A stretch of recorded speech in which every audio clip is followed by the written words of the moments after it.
অনেক প্রতীক্ষার পর শেষ হলো ত্রয়োদশ জাতীয় সংসদ নির্বাচন।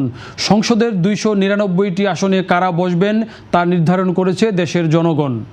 এবার সরকার গঠনের পালা। তবে সবার মনে একটি প্রশ্ন, সংখ্যাগরিষ্ঠ আসন পেয়ে ক্ষমতায় যাচ্ছে কারা?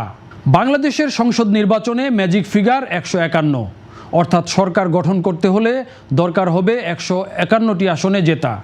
যেই দল 151 আসন পাবে সেই দলের প্রধানকে সরকার গঠনের জন্য আমন্ত্রণ জানাবেন রাষ্ট্রপতি, অর্থাৎ প্রধানমন্ত্রী পদে বসবেন সংখ্যাগরিষ্ঠ দলের নেতা।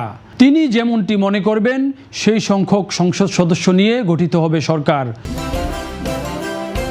বাংলাদেশের নাম্বার 1 স্টিল বিএসআরএম, অর্থাৎ মন্ত্রিপরিষদের সদস্য সংখ্যা নির্ধারণ করবেন প্রধানমন্ত্রী।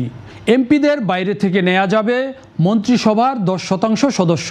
কিন্তু প্রশ্ন হলো, কোনো একটি দল যদি 151টি আসন না পায় তখন কি হবে?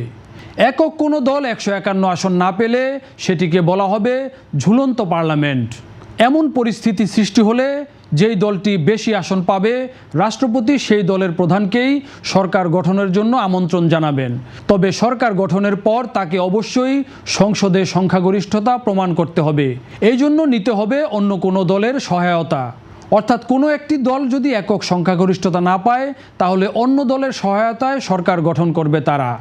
এবারের নির্বাচনে কারা সরকার গঠন করছে সেটি জানা যাবে 299 আসনের চূড়ান্ত ফলাফল ঘোষণার পর। এরপর শুরু হবে সরকার গঠন প্রক্রিয়া। বিএনপি নাকি জামায়াত ইসলামীর নেতৃত্বাধীন জোট, কারা যাচ্ছে ক্ষমতায় সেটি জানতে অপেক্ষা করতে হবে আরও কয়েক ঘন্টা। তবে যে বিষয়টি এখনই বলে দেওয়া যায়, দীর্ঘদিন পর প্রধানমন্ত্রী পদে নতুন মুখ পাচ্ছে বাংলাদেশ। আর সেই মুখটি যে একজন পুরুষ হবেন সেটিও কিন্তু নিশ্চিত।